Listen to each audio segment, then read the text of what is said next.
So you might think, well, I can't afford that director of marketing, right? Because they're going to be $150,000 base salary.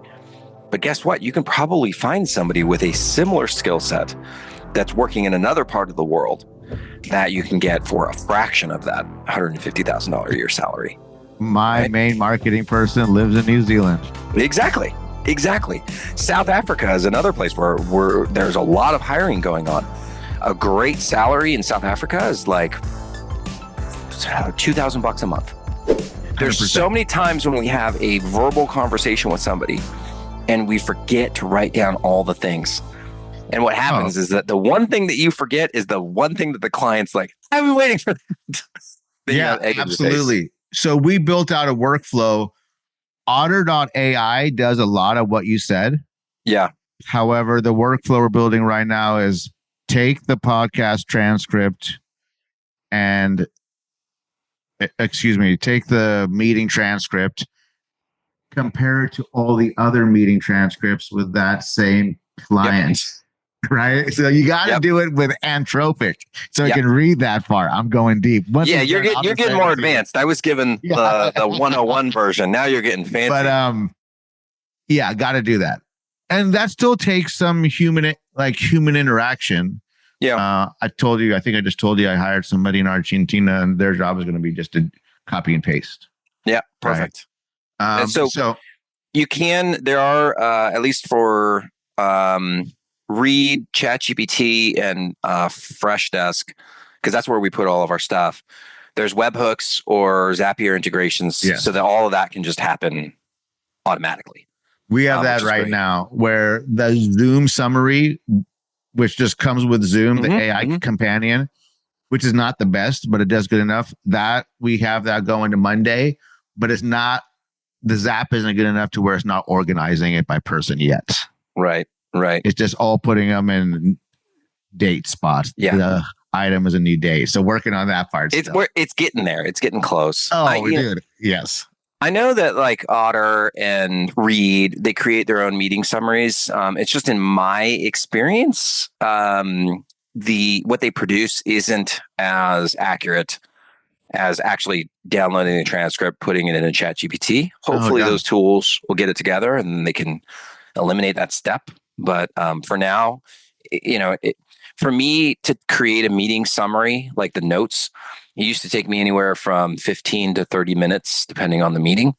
Now I can get those meeting summaries created in seconds. And then I just have to edit and then I can upload. It's really, really fast. So it saves me a ton of time. That's awesome. Yeah. So let's talk about hiring. Mm-hmm. We hire a lot of independent contractors. We also hire operations people, administrative people, marketing people, sales coaches, right?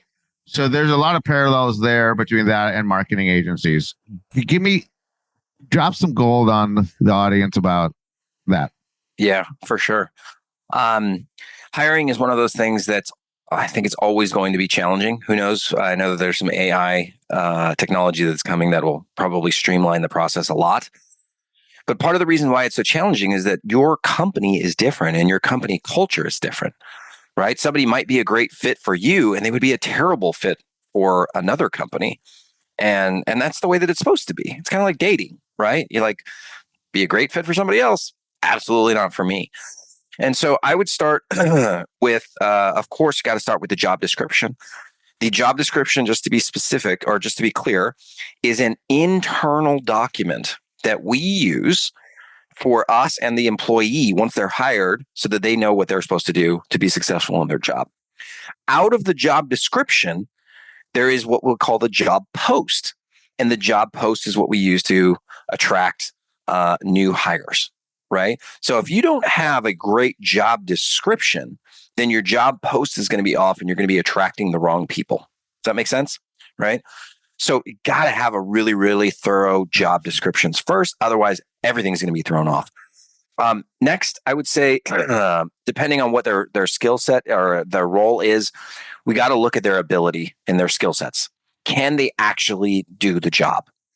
Who you need will change over time. At our peak, we had over 100 employees, right? That's a lot of people.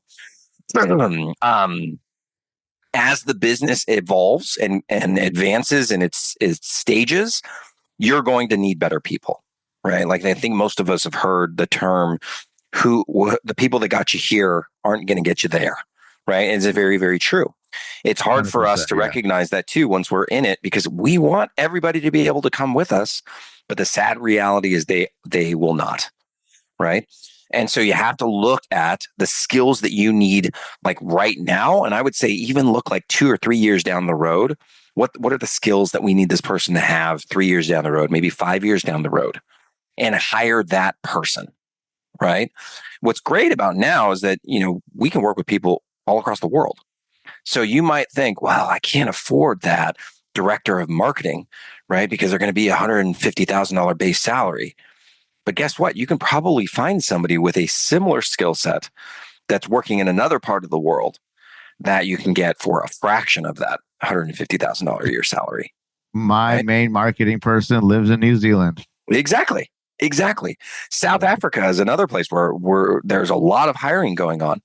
A great salary in South Africa is like $2,000 a month, right?